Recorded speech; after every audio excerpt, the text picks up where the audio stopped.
My name is Leah Carver. I'm 34 years old, and on the morning of my grandpa's will reading, a homeless man knocked on my car window and said 4 words that saved my life. Don't take that car. I didn't scream. I didn't run. I looked at the man, looked at the ground under my front axle, and saw brake fluid pooling on the asphalt like a dark confession. Someone had crawled under my car in the middle of the night and cut the line clean through. But that's not the part that still keeps me up at night. The part that keeps me up is what happened 2 days later when I walked into that will, reading alive, and my own mother dropped to her knees. Not in relief, in fear. Because she was the one who ordered it. Welcome back to Reddit Drama Stories, where everyday families face extraordinary betrayals and the people they underestimated fight back with the truth. If you're new here, drop a comment and be sure to subscribe because this story is going to need your full attention. I should start at the beginning, or at least at the part where it all made sense. I grew up in Asheville, North Carolina. Not born there, placed there.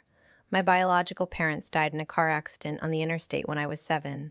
I don't remember the crash. I remember the smell of the hospital waiting room for days after. And I remember a woman from the state handing me a trash bag from my clothes. The Suttons took me in a year later. Martin and Sandra Sutton. Their son Cole was 5. They signed the papers, gave me a room at the end of the hallway in their brick house, and told the church they'd saved a child. That was about as warm as it got. But Harold was different. Harold Sutton, Martin's father, 81 years old when he died, was the only person in that family who ever looked at me like I belonged. He ran a lumber and hardware supply business on the south side of Asheville for nearly 40 years. Built it from one truck and a storage unit. He taught me how to read a blueprint before I could ride a bike. When I got older, he taught me something more important. People show you who they are, Leah. Believe them. The first time I believed him, I became a digital forensics consultant, self-taught through scholarships and night courses.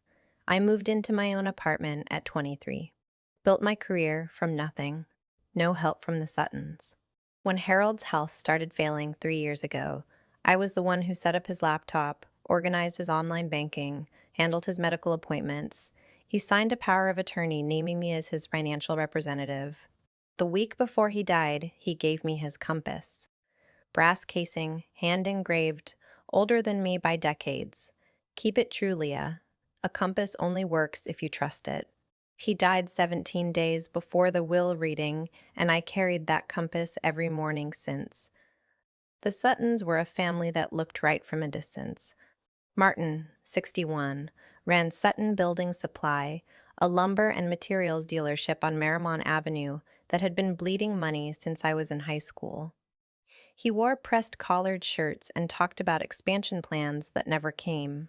Sandra, 54, was the kind of woman who organized the church fundraiser every spring, kept a perfectly decorated house, and never once asked me how I was doing. She curated the family Christmas card every year. I was never in it. Then there was Cole, 27, still living at home cycling through failed ventures.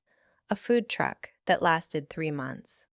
A landscaping side hustle that lost more than it made. An e-commerce store that never actually shipped anything.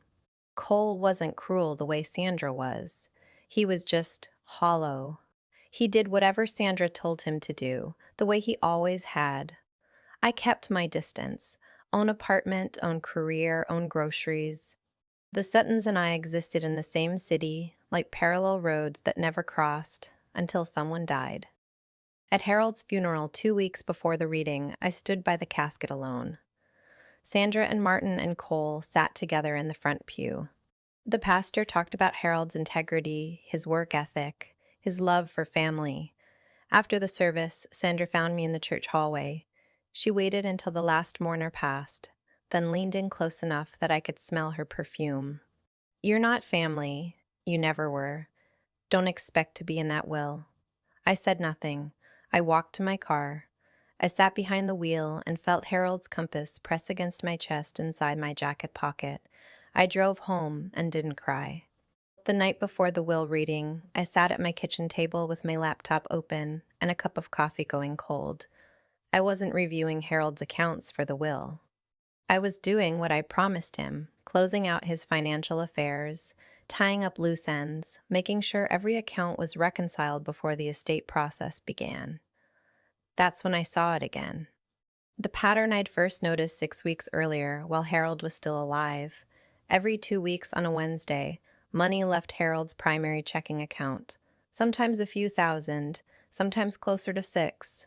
Same branch, same routing number, same destination. An account registered to S. Whitfield. I'd flagged it the first time. Ryan, a preliminary trace. The account was opened at a different bank in Asheville 16 months after Harold gave Sandra access to help with his bills. I counted the transactions, 64 of them over 3 years. The total on my spreadsheet read 231,000. I'd known about this for weeks. I could have reported it while Harold was alive. I could have confronted Sandra. I could have called the police. But Harold was dying. He was in hospice, fading a little more each day. And the idea of spending his last weeks watching his family destroy itself over money made me sick. So I told myself I'd handle it after. I screenshotted every transaction, built a timeline spreadsheet, saved everything to an encrypted drive. Professional habit. When you work in digital forensics, you document before you act. That night, I closed the laptop at midnight. The will reading was at 10:10. I set my alarm for 7. I didn't know yet that $231,000 in stolen money was the least of what the Suttons had done. 7:30 in the morning. I walked across the parking lot of my apartment complex with my keys in one hand and coffee in the other. Clear sky, November air, the kind of morning that doesn't warn you. A man stepped out from behind the utility shed near the back fence. Worn canvas jacket, gray stubble, thin frame. But his eyes were steady. Not the eyes of someone asking for change. The eyes of someone delivering a message. Miss Carver. He knew my name. Don't take that car. I stopped, didn't flinch. I looked at him and waited. He introduced himself as Pete Garner, 64. He'd worked at Harold's supply business for 19 years. Head of the loading dock, then floor manager, until Harold retired and closed the business. After that, Pete's wife had a stroke. Medical bills took everything. When Sandra took over Harold's finances, the monthly checks Harold had been sending Pete stopped. Pete had been staying in a shelter 3 blocks from my apartment for the past 5 months. Harold told him to watch out for me. Last night, Pete said, around 2 in the morning, a truck pulled in. Dark blue pickup. A man got under your car with a flashlight and a tool. Stayed about 35 minutes. I know that truck. It belongs to Martin's boy. I crouched down and looked under the front axle. The brake fluid was already pooling. A dark, sharp-smelling stain spreading across the asphalt. The line was cut clean. Not frayed, not cracked from age. Sliced. I touched the pavement next to the puddle. My fingers came back wet with that chemical smell, the smell of something mechanical broken on purpose. I stood up. Steady hands. Thank you, Pete. He nodded. Harold asked me to. That was enough for him. Most people would have called 911. I called Ryan Tate. Ryan was a licensed private investigator in North Carolina. I'd worked with him 2 years earlier on a corporate fraud case when a client's operations manager was embezzling through fake vendor invoices. He was methodical, discreet, and he understood evidence chains. I told him what happened. Cut brake lines. Cole Sutton, identified by a witness. The will reading scheduled for 10 EO. Ryan listened without interrupting. Then, what do you want to do? Here's what I knew. If I called the police, they'd investigate the brake sabotage. Maybe charge Cole, but Sandra would play the shocked mother. Martin would play ignorant. And the $231,000 in stolen money would stay buried because brake sabotage and financial fraud are different investigations, different divisions, different timelines. I needed both the attempted murder and the theft exposed together in the same room. To do that, I needed the Suttons to believe I was already gone. I need 48 hours, I told Ryan. Can you document the brake damage and stage an accident? He could. The plan took shape in 20 minutes. Ryan drove to my apartment. photographed the cut brake lines from every angle, took fluid samples, then arranged for a tow mechanic who could do a sworn inspection report. Meanwhile, he pushed my car, engine off, steering locked, down Highway 70, the road I'd normally take to the attorney's office, into the drainage ditch off the embankment. Hood crumpled against a concrete culvert. Driver door open, nobody. By 900, local radio had it. Single vehicle accident on Highway 70. Driver unaccounted for. I listened to the report from the back of a rideshare heading to a motel 8 miles from Diane Mercer's office. Phase 1 was done. Ryan parked on the public road across from the Sutton house and waited with a telephoto lens. Legal. No trespassing. Just a man in a sedan with a camera. The news hit the family around 11. Ryan watched through the windshield. Nobody in the Sutton house called 911. Nobody drove to Highway 70. Nobody called Mission Hospital or any urgent care within 50 miles. Sandra stood in the kitchen, visible through the front window. She made one phone call, paced for a minute, then sat down at the island and folded her hands. Calm. Martin sat at the dining room table with his head in his palms. Didn't move for 20 minutes. Ryan counted. Cole went to the garage, came back carrying a dark green duffel bag, walked it to his pickup, tossed it in the bed, drove off. He was back in 45 minutes without the bag. From my motel room, I accessed the family phone plan's online portal. The account was in Harold's name. He'd set it up years ago and never transferred it. I still had the login credentials from when I managed his affairs. I wasn't intercepting calls. I was reading message timestamps and contact logs on an account I had authorized access to. At 11:52 a.m., Cole sent a text to Sandra. 2 words, "It's done." At 11:53 a.m., Sandra replied, "Good, get to the lawyers. It's done." My brother texted my mother about my death the way you'd text about taking out the trash. Those 2 words would come back around. I made sure of it. I sat in that motel room with 2 screens open and brake fluid still on my fingers. On the left, Harold's financial records. On the right, Ryan's surveillance photos loading one by one. Sandra on the phone, face blank. Cole carrying a duffel to his truck. Martin frozen at the table like a man waiting for a verdict he already knew. 25 years. That's how long I'd lived in the orbit of these people. 25 years of being the girl in the back bedroom. The one who wasn't in the Christmas card.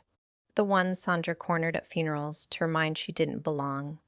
And the one time they proved it beyond any doubt by cutting my brakes on the morning of a will reading. They didn't even bother to check if I was breathing. No hospital call. No search party. No pretending.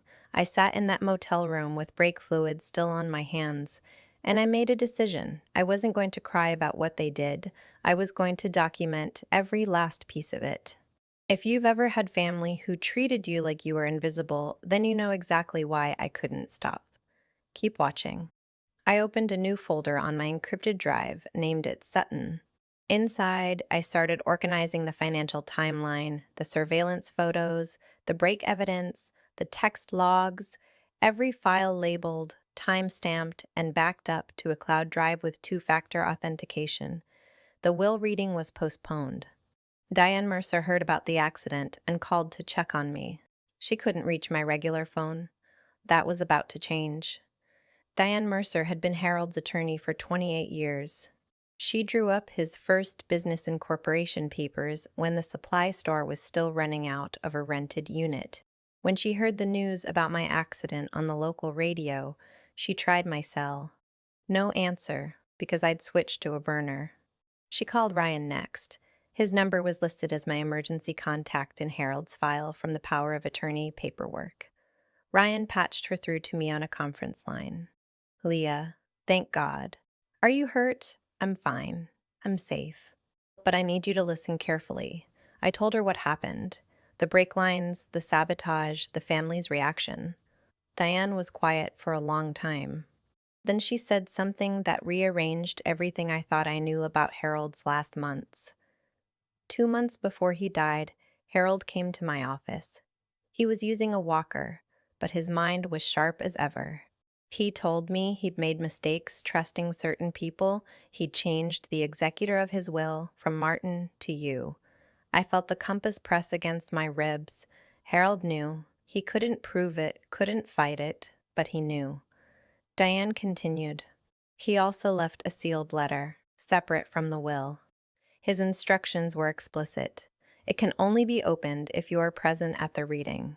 If you don't attend, the letter goes to a safe deposit box and stays there permanently. What's in it? I don't know. He sealed it himself. I asked Diane to confirm my financial access rights for estate audit purposes. She did. Power of attorney extended due probate as part of executor duties. Then I said, schedule the reading for 2 days from now. I'll be there. Harold had seen it coming. He couldn't stop it alone.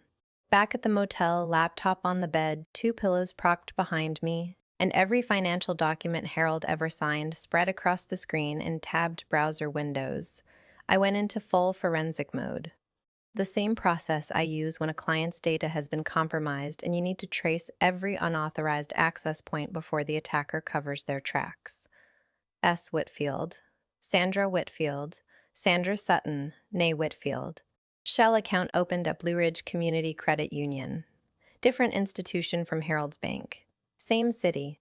Opened 16 months after Harold gave Sandra access to help with his bills. The money flowed in one direction. Harold's checking account to S. Whitfield. From there, it branched into 3 channels. Channel 1, $116,000 over 3 years, paid directly to the outstanding balance at Sutton Building Supply. Martin's business, hemorrhaging money since before I graduated high school. Channel 2, $55,000 in credit card payments. Kohl's accounts, consumer debt, electronics, a food truck lease deposit that was never refunded. Channel 3, $60,000 as a down payment on a vacation cabin in Boone, North Carolina. Title registered to Sandra Sutton. Not Martin, not jointly, just Sandra. Total $231,000. I built a forensic timeline. 64 transactions over 32 months. Dates, amounts, account numbers, routing patterns, formatted the same way I'd format a forensic incident report. Executive summary, evidence appendix, chain of custody notes. The irony was almost funny. Sandra stole the money while Harold was alive. If she'd simply waited for the will, she would have gotten her legal share. No shell accounts, no forgery, no crime. But greed doesn't operate on logic. It operates on the terror of not having enough. Ryan called in the afternoon with 3 updates. First, he'd checked the parking lot of my apartment building. The management company had a basic security system. One camera covering the entrance gate. Ryan pulled the footage through a records request filed under the investigation. At 1054 a.m., the night before the will reading, Cole's dark blue pickup entered the lot. At 2:29 a.m., it left. 35 minutes, enough time to slide under a car and cut 2 brake lines. Second, Ryan drove to the O'Reilly Auto Parts on Tunnel Road, spoke with the store clerk, showed his PI credentials. Cole had been in 2 days before the sabotage. Bought a brake line cutting tool and a replacement length of brake line. A dummy purchase to make it look like a legitimate repair. He paid with his own debit card. The receipt was still in the store's system, and Ryan obtained a copy through proper channels. The kid used his own card, Ryan said, at a store 3 miles from his house. Cole doesn't think ahead, I said. He does what he's told. Third, the mechanic who inspected my car, a shop Ryan trusted, not affiliated with Sutton Building Supply, submitted a sworn statement. Both front brake lines had been severed with a sharp cutting tool. The cuts were clean, perpendicular to the line. No evidence of wear, corrosion, or accidental damage. Deliberate. The physical evidence was solid. Cole's truck at my apartment, his debit card at the store, his handiwork on my brake lines. But I didn't want just Cole. I wanted the person who told him to crawl under my car at 2 in the morning. I called Detective Vera Moss at Asheville PD from the motel's burner phone. Vera and I had worked together 18 months earlier on a financial fraud case. She handled the criminal referral after my firm delivered the forensic report. professional relationship.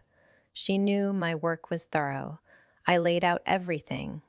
The financial forensic report showing $231,000 siphoned from Harold's accounts through a shell entity, the mechanic's sworn statement on the brake lines, Ryan's photographic evidence, Cole's truck at my apartment at 1054 a.m., the O'Reilly receipt, the security camera stills, the family's non-response to the staged accident. Vera reviewed the file electronically while I talked. She was quiet for a long time. This is enough for warrants. She said the financial trail alone qualifies as elder financial exploitation under North Carolina statute. That's a Class H felony. And the brake evidence supports attempted first-degree murder. But Leah, if you want all three of them in one room when the warrants are served, the timing has to be precise. I know. The will reading is in 2 days. All three will be at Diane's office. Your officers can wait outside. I'll present the evidence inside. When it's done, you come in. And if one of them runs, they won't run. They'll be too shocked that I'm alive. Vera had the warrants filed that afternoon, sealed by a judge until I gave the signal. Attempted murder, elder financial exploitation, conspiracy, 3 names, 3 charges, 1 room, 2 days away. I hung up and realized my hands were shaking. Not from fear. From the weight of what was about to happen to the only family I'd ever known. The night before the rescheduled reading, I sat on the edge of the motel bed with the lights off. The room was bare, thin carpet, curtains that didn't quite close, a parking lot buzzing with a broken sodium light outside the window. My laptop was closed for the first time in 48 hours. I held Harold's compass in both hands, brass case warm from my body heat. Harold at his kitchen table, 2 months before he died. He sat with his walker folded beside him, teaching me how the compass had been passed down since his father's time. Always trust the needle, Leah. It doesn't care what you want north to be. It just points there. He paused, looked at me over his reading glasses. People try to spin the compass and call it a new direction. Don't let them. I didn't understand what he meant. Not then. But sitting in that motel room with a forensic report on the nightstand and sealed warrants filed at the courthouse, I understood. Harold knew. He knew Sandra was draining his accounts. He knew his son was too weak to stop her. He changed the executor because he trusted me. Not to be kind, not to forgive, but to do what he was too sick to do himself. I thought about my P.O. box. There was a letter from Harold sitting in it, postmarked 3 days before he died. I hadn't checked mail in weeks. I texted Ryan. Can you pick something up for me in the morning? Then I set the compass on the nightstand. Tomorrow, Grandpa. I slept 3 hours. It was enough. Ryan brought the letter at 7 in the morning. Standard envelope. Harold's handwriting on the front, my name and P.O. box, no return address. I opened it at the motel desk, with a cup of gas station coffee going cold beside me. Inside, a single sheet of Harold's stationery, cream-colored, the paper he used for everything. Invoices, thank you notes, the letter he wrote me when I got my first professional certification. A sticky note was attached to a photocopy of a bank withdrawal slip. Harold's handwriting on the note, shaky but legible. March 9th, $43,000. Ask Sandra who authorized it. I looked at the withdrawal slip. Harold Sutton's signature at the bottom. But it wasn't Harold's hand. I'd seen Harold's signature thousands of times on checks, on power of attorney forms, on birthday cards. His H had a wide, confident opening. His S swept broadly left to right. This signature was close, good enough to fool a teller, but the H was pinched. The S was cramped and hurried. Someone had practiced his signature and gotten about 80% of it right. 80% isn't Harold. Below the sticky note, in smaller writing, I didn't sign this. Check the others. Harold couldn't fight from a walker, but he could document. He could leave breadcrumbs for the one person he trusted to follow them. I scanned the document with my phone, sent it to Vera for the evidence chain, sent a copy to Diane for estate context. Then I sat with it for a long time. A dying man's shaky handwriting on a sticky note, pointing at a forged signature. That image would sit in the back of every juror's mind if this ever went to trial. I was sitting in a motel room with a dead man's letter in my hands and a forged signature on the table. My own family cut my brakes and stole from the only person who ever loved me. If you've ever wondered what you'd do in that moment, whether you'd break or fight, stay with me. Because I chose to fight. I cross-referenced the March 9th withdrawal with the Shell account records. The $43,000 went straight to a real estate escrow. The down payment on the Boone cabin in Sandra's name. Not Martin's, not jointly. Sandra bought herself a mountain retreat with a dying man's forged signature, but it went deeper. In Harold's digital files, scanned documents he'd uploaded to his cloud drive, the one I helped him set up, I found a loan agreement dated 14 months before his death. They're $10,000. Lender, a regional bank. Borrower, Martin Sutton, doing business as Sutton Building Supply. Collateral, Harold's house. The four-bedroom craftsman in West Asheville, where Harold had lived for 38 years. At the bottom of the agreement, a consent form required because the collateral property was in Harold's name, not Martin's. Harold's signature on the consent form. Same forged handwriting, same pinched H, same cramped S. Martin hadn't just known about Sandra's theft, he'd committed his own. He pledged his father's home to cover his dealership's debt and forged the consent to do it. I added the loan documents to the forensic report. Every layer I pulled back revealed something worse, and every piece of evidence pointed to the same conclusion. They were willing to kill me to keep it all buried. I spent the rest of that afternoon building the final report. One folder, 6 sections, formatted like a digital forensics incident report, because that's what I know, and because structure is how you make chaos legible. Section 1, Executive Summary. 1 page. Who did what, when, and to whom. Section 2, Financial Forensic Timeline. 64 transactions over 32 months totaling $231,000. Source accounts, destination accounts, dates, amounts, routing numbers, every withdrawal mapped to its endpoint. Section 3, Forgery Evidence. Harold's authenticated signature samples from power of attorney documents filed with the county clerk. Side-by-side comparison with the March 9th withdrawal slip and the loan consent form. The pinched H, the cramped S. Section 4, Shell Entity Documentation. Registration records for the S. Whitfield account. Sandra Sutton's maiden name. Account opening date, 16 months after she gained access to Harold's finances. Section 5, Attempted Murder Evidence. Mechanic's Sworn Inspection Report. Brakeline photographs. O'Reilly purchase receipt. Cole Sutton's debit card. Brakeline cutting tool. 2 days before the sabotage. Apartment security camera stills showing Cole's truck entering at 1054 a.m. and leaving at 2:29 a.m. Section 6, Towser Behavioral Evidence. Ryan's surveillance photographs documenting the Sutton family's non-response to the staged accident. No 911 calls, no hospital inquiries, no search effort. I called Diane that evening. I'll be there tomorrow morning, I said, and I won't be alone. She paused. Leah, I've known Harold 28 years. He would be so proud of what you've done. I looked at the report on my screen. 6 sections of proof that my family tried to rob and kill me. He'd tell me to stop talking and finish the job. Morning. The motel shower ran lukewarm, but I didn't care. I dressed in front of the bathroom mirror. Navy blazer, cream blouse, dark slacks, not for show, for armor. Professional meant prepared. Prepared meant in control. I put Harold's compass in the inside pocket of the blazer, over my heart. Then I packed the briefcase, the forensic report, Harold's letter, the forged signature comparisons, the brake line photographs, evidence arranged in presentation order. Pete Garner was waiting in the motel parking lot. I almost didn't recognize him. He'd shaved. His hair was combed back. He was wearing Harold's old canvas work jacket. I'd given it to him the day before when I met him to go over his witness statement.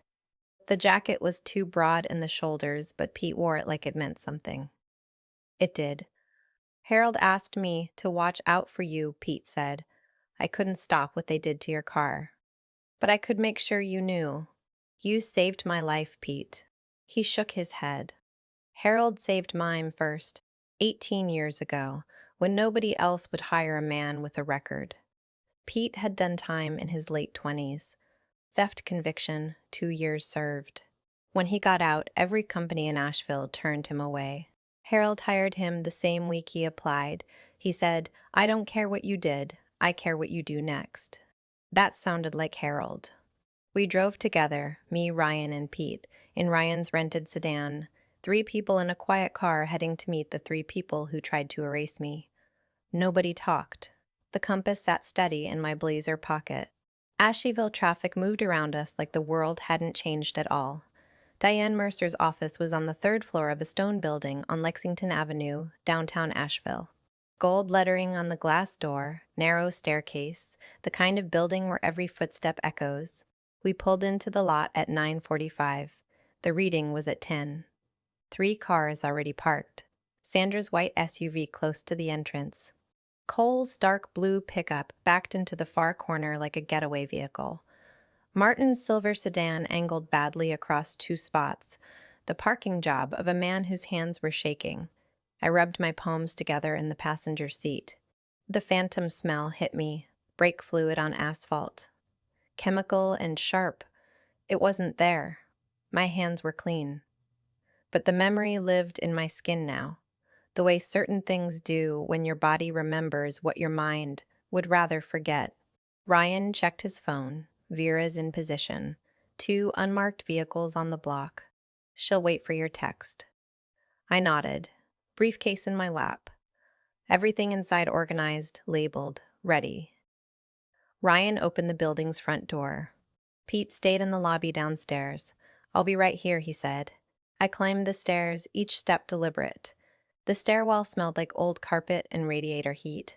At the top, a heavy door with a frosted glass panel. I pushed through it. The solid click of the latch behind me echoed down the stairwell. Through the glass panel of the conference room door, I could see them. Sandra checking her phone, legs crossed, face composed. Martin staring at the table, both hands flat on the wood. Cole bouncing his right leg. Up, down, up, down, up, down. Diane at the head of the table, hands folded, waiting. I didn't knock. I opened the door and stepped inside. Closed it behind me. The latch clicked, and the sound traveled through the room like a starting pistol. Sandra looked up first. The phone slipped from her fingers and hit the table face down. Her complexion shifted. The color left her cheeks in a wave, like watching paint thin in water. Martin's hand jerked. His coffee cup tipped sideways. Brown liquid spread across the polished table in a slow tide. He didn't move to clean it. He didn't move at all. Cole froze mid-bounce. His mouth opened. Stayed open. No sound came out. Silence. The kind that weighs something.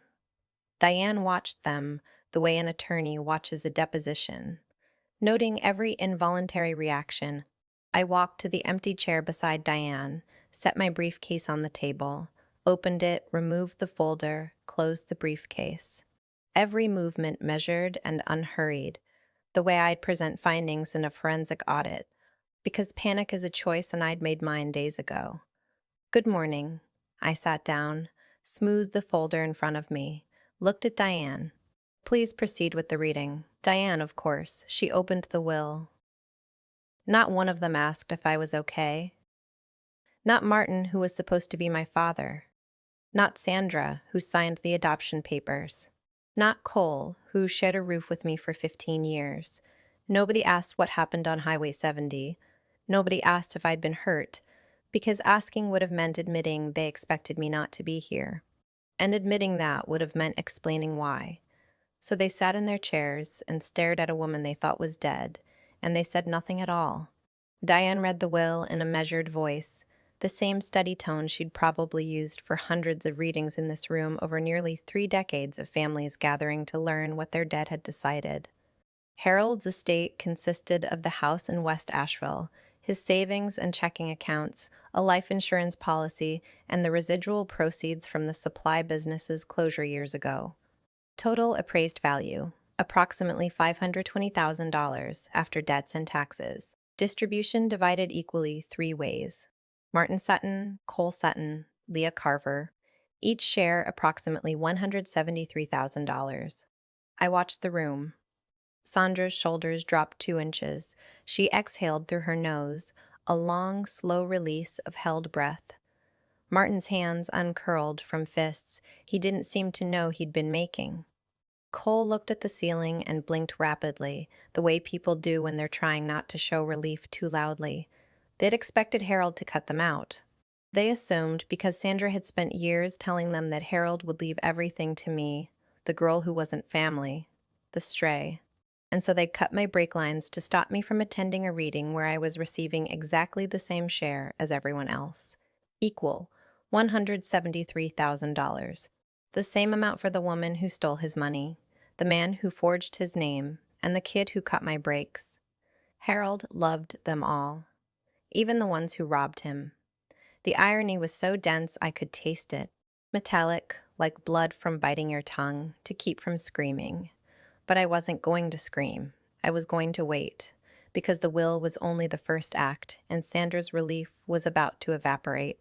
Diane set the will aside and placed a sealed envelope on the table. There is one additional item. Harold left a personal letter to be read aloud to the family. His instructions were specific. It could only be opened if Leah was present. Sandra's relief curdled. She glanced at Martin. He wouldn't meet her eyes. Diane broke the seal and unfolded a single page. Harold's handwriting, the same shaky script I'd seen on the sticky note, but here it covered an entire page. Diane read it aloud. If you're hearing this, it means Leah is in the room. I'm glad. I want to say a few things while I've still got the words, even if I'm not around to say them myself. I built that supply business from one truck and a rented storage unit. Took me nearly 40 years to make it into something. Not because I was lucky, because I showed up every single day and did honest work. That's what family means to me. Showing up when it costs you something. I watched my money disappear for 3 years. 12,000 every 2 weeks, like clockwork. I kept quiet because I wanted to see if any of you would come to me and tell the truth before I died. Nobody did. Sandra sat perfectly still. Her jaw worked, but her lips stayed sealed. I was wrong about 3 of you. I was right about 1. Leah, if you're hearing this, it means you came. I knew you would. I changed the executor to you because you're the only one I trust to do what's right. Not what's easy. What's right? Diane set the letter down. The room was so quiet I could hear the clock on the wall and the compass shifting faintly against my ribs. I looked at Diane. She looked at me. I nodded. I opened the folder and slid the forensic report to the center of the table. Harold was right, and I have the proof. I walked them through it the way I'd walk a client through a breach report. Calm, specific, no adjectives, just data. 64 unauthorized transactions.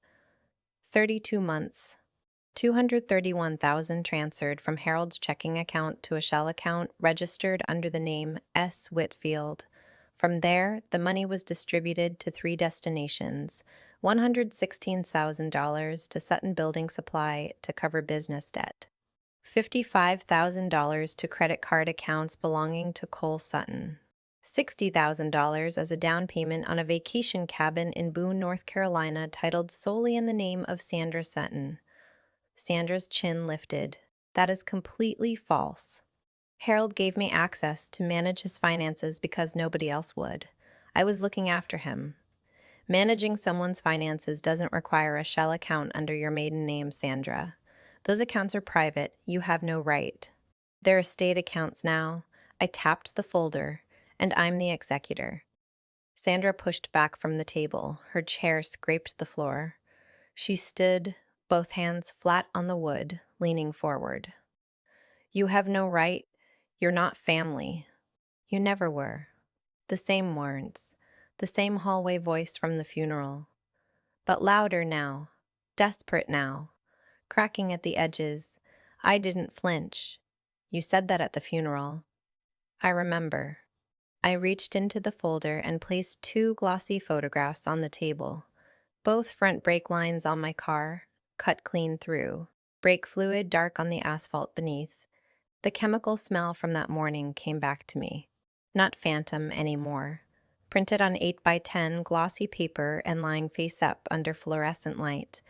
I placed the March 9th withdrawal slip on the table next to an authenticated sample of Harold's signature. The one from the power of attorney filing at the county clerk's office. This is Harold's actual signature. I pointed to the authenticated copy. And this is the one on the withdrawal slip for $43,000. I pointed to the forgery. Different hand. The H is pinched. The S is cramped. Harold didn't authorize this withdrawal. Someone forged his name. Martin's hands began to shake. He recognized the handwriting, not because he was analyzing it, but because it was his own work on the loan consent form. And he knew what was coming next. I placed the loan agreement on the table, $300,000, Sutton Building Supply, Harold's house listed as collateral, and here I pointed to the signature line, another forgery. Same pinched H, same cramped S. You pledged your father's home to cover your own debt, Martin, without his knowledge, without his consent. Martin opened his mouth, but nothing came out. Cole panicked. I didn't touch any money. I don't know anything about accounts or signatures. No, I said, you did something else. I laid out the O'Reilly receipt. Cole's debit card number. Brake line cutting tool. Dated 2 days before the sabotage. Then the security camera stills. Cole's dark blue pickup entering my parking lot at 1054 a.m., leaving at 2:29 a.m. Then the mechanic's sworn statement. Both front brake lines deliberately severed with a sharp tool. Cole's eyes went wide. Those cameras. Mom, they have cameras. You told me there weren't cameras at her place. Sandra snapped. I told you to use cash. The room went silent. Sandra's mouth opened, closed. She'd said it before she could stop herself. The reflexive blame of someone who gives orders directed at someone who botched the execution. Martin's voice came out cracked. Leah, I didn't know about the brakes. His eyes were red. Not performing. Genuinely red, the way eyes get when something inside a person breaks in real time. I knew about the money. I knew what Sandra was doing with the accounts. But I didn't know she'd try to. I would never have agreed to. He stopped. Swallowed.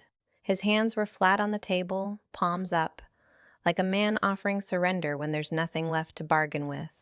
For half a second, he looked like Harold. The same jaw, the same way his shoulders dropped when he was tired. I saw the resemblance and felt nothing. Not anger, not pity. Just the clear, cold recognition that this man had chosen his wife's plan over his daughter's life. You knew about the money, Martin. You forged a loan document using your father's house as collateral. You watched Sandra steal from a man who was dying on a walker, and you said nothing because it paid your bills. I was going to pay it back when the business turned around. The business was $310,000 in debt. It was never going to turn around, and you know that. Diane slid a document across the table. Mr. Sutton, I should inform you that under North Carolina Statute 14-2112.2, elder financial exploitation constitutes a Class H felony. Additionally, a beneficiary who participates in fraud against the decedent may face forfeiture of their inheritance share under the state executor's authority. Martin stared at the document. He didn't touch it. I watched him understand slowly, the way a man understands when the math finally adds up, that his inheritance was gone, his business was gone, and his freedom was negotiable. Sandra's chair scraped backward. She stood. The tremor in her hands had nothing to do with fear. It was rage. The kind that comes from losing control of a situation you spent 30 years managing. This is my family's money. Her voice climbed. Harold was my husband's father. I gave 30 years to this family. 30 years. I raised 2 children. I managed every bill, every appointment, every holiday. I kept this family running while Harold played favorites with a girl he picked up from the foster system. She pointed at me. Her finger shook. You should be grateful we took you in at all. The room held its breath. I reached into my blazer pocket, pulled out Harold's compass, set it on the table between the forensic report and the brake line photographs. The brass caught the fluorescent light. Harold gave me this compass before he died. He told me to always trust the needle. It doesn't care what you want north to be, it just points there. I looked at Sandra. You forgot something, Sandra. You forgot that the person you spent 25 years calling an outsider was the one person Harold trusted with everything. Sandra opened her mouth. You're right about one thing. I said it quietly. The way you say something that doesn't need volume to be heard. I was never your family. I was Harold's. And I always will be. Then I turned to the room. The will says equal. Equal. I let the word hang. You tried to kill me over money you were already getting. One word. Equal. It landed on the table like a gavel. No one in that room could argue with the arithmetic. I turned to Diane. Please read the executor designation. Diane opened the codicil. A single-page amendment Harold had signed in her office 2 months before his death. Witnessed by 2 of Diane's paralegals. Notarized. Legally unassailable. Harold Sutton hereby designates Leah Carver as sole executor of his estate with full authority to manage, distribute, and pursue civil recovery claims against any beneficiary found to have committed fraud, forgery, or financial exploitation against the estate or the decedent. Full authority. Harold gave me the legal standing to do what his body couldn't, not as a gift, as a responsibility, the same way he gave me the compass, something to keep true, something to keep going. I'm exercising that authority, I said. Sandra, the $231,000 will be recovered through liquidation of the Boone property and Sutton Building Supply assets. Martin, the forged loan consent will be voided, and the lender will be notified of the forgery. Cole, I looked at him. He was gripping the arms of his chair with both hands. You'll need to discuss the brake line matter with the officers downstairs. Officers? Cole's voice cracked. What officers? I picked up my phone. Typed one word to Vera. Now. Sent it. The room waited. 30 seconds. Nobody breathed. Then footsteps on the stairs, the same narrow staircase I'd climbed an hour ago. 2 sets of heavy shoes, 1 lighter pair. The frosted glass door at the top of the stairwell opened with the same heavy click I'd heard on my way in. But this time, it wasn't me walking through. It was 2 uniformed officers and Detective Vera Moss, badge clipped to her belt, warrant folder in hand. Vera stopped in the doorway. She looked at me. I nodded. She stepped into the conference room, and the room that had been the Suttons for 30 years became something else entirely. Vera's voice was steady, practiced, the voice of a detective who'd done this enough times to strip the drama out of it and leave only the facts. Cole Sutton, you are under arrest for attempted first-degree murder. You have the right to remain silent. Cole lunged from his chair, not toward the door, toward the back wall like an animal looking for a corner. An officer cut him off with one step. Cole's knees buckled. He sat down on the carpet, hands on his head, the way someone sits when their entire operating system crashes. He didn't know what to do without instructions. He'd never had to. Sandra Sutton, you are under arrest for conspiracy to commit murder and elder financial exploitation. Sandra didn't crumble. She went rigid, lifted her chin as the officer approached. When they placed the cuffs on her wrists, she turned to me one last time. You'll regret this. You'll be alone. You'll have no one. I stayed in my chair, hands folded. I had no one the day you told me I wasn't family. I built my life anyway. Vera read Martin his rights and informed him He wasn't being arrested today, but the district attorney's office would be in contact regarding the financial fraud charges. Cooperation would be considered. Martin nodded once and said nothing. He looked like a man who'd just walked into his own house and found it on fire. As the officers walked Sandra down the hall toward the stairwell, she passed the lobby. Pete Garner was standing by the front desk in Harold's canvas work jacket. Sandra stopped, stared. Recognition hit her. The man from the parking lot, the one she'd written off. You. Her voice shook. You did this. You ruined everything. Pete looked at her the way someone looks at a machine that's been running wrong for years and finally seized. No, ma'am. You did. The office door closed behind her. The same door I'd opened an hour ago. The same click. But final now. Done. The conference room was nearly empty. Diane at the head of the table, Ryan by the door, me still seated. Briefcase closed. Martin's chair was pushed back at an angle. He'd left without looking at anyone, walking past Vera and her officers with his coat over his arm like a man leaving a building he'd never come back to. Diane reached into her desk drawer and slid the sealed second envelope across the table, the one Harold had specified to be opened only in my presence. My hands were steady as I broke the seal. Not because I wasn't emotional, because I'd been emotional for 19 days since the call from the hospice at 3 a.m., and at a certain point your body simply stops shaking and starts being still. The letter was handwritten on the same cream stationery. Harold's voice in every line. Leah, I knew about the money. I knew about Sandra. I didn't know how far they'd go. But I knew you'd figure it out. You always were the sharpest person in this family. Not because of the computers. Because you pay attention. Because you care enough to look. I'm sorry I didn't fight harder when I was here. I was tired, honey. But I made sure you'd have what you need. The rest is up to you. Love, Grandpa Harold. I folded the letter and put it in the pocket beside the compass. Two things of Harold's, warm against my chest. One pointing true north, one silent. Both still here. I reached for the executor paperwork Diane had prepared.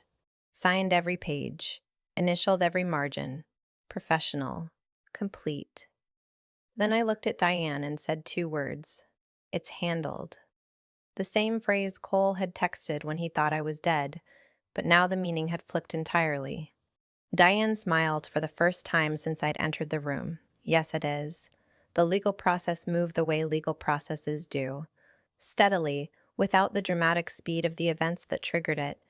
Sandra was charged with conspiracy to commit first-degree murder and elder financial exploitation, both felonies under North Carolina law. A judge denied her bail after the prosecution argued flight risk and severity of charges. She was held at the Buncombe County Detention Facility. Cole was charged with attempted first-degree murder. Bail was set at $450,000. He didn't have it. Neither did anyone who might have posted it for him. Martin cooperated. He sat with Vera and an assistant district attorney the following week and laid out everything.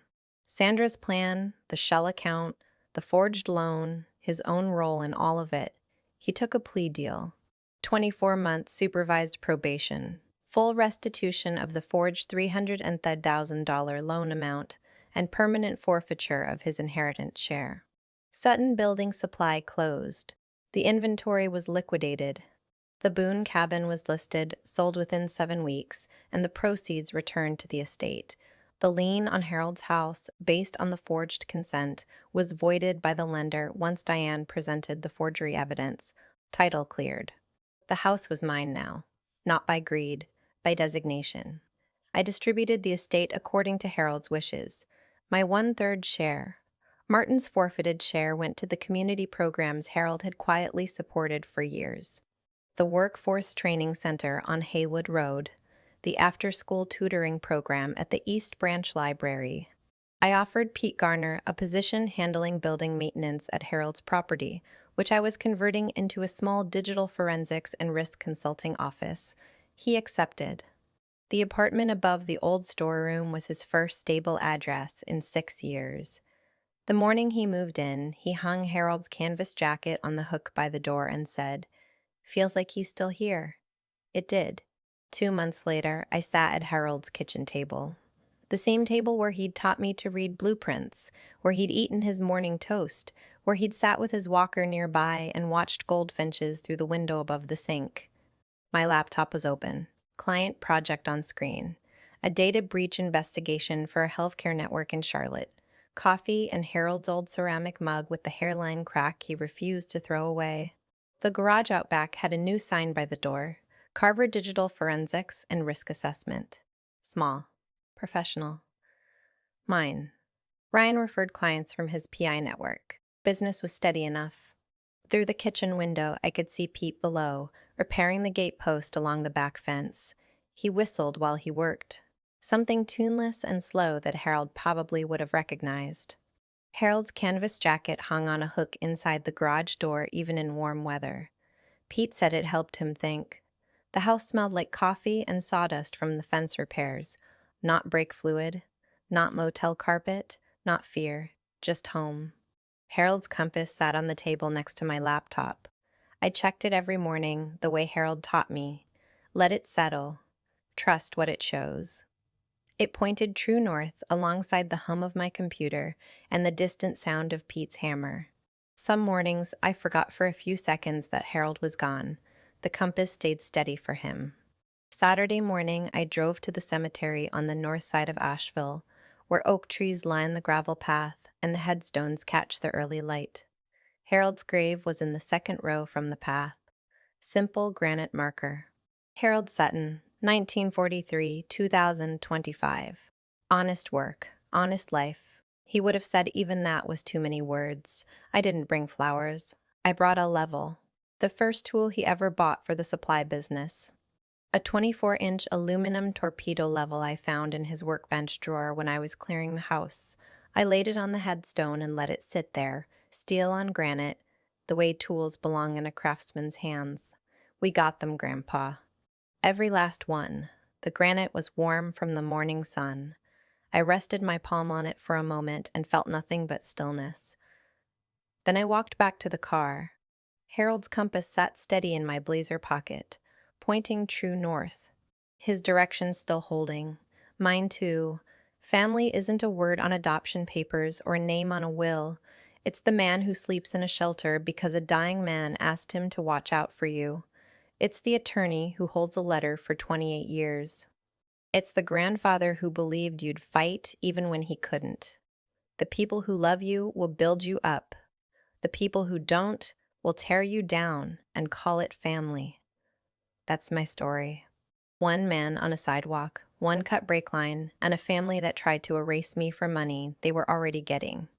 If this story reminded you to look at who really has your back, do it today.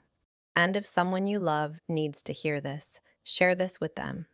Thank you for being here. Drop a comment, hit subscribe, and I'll see you in the next one.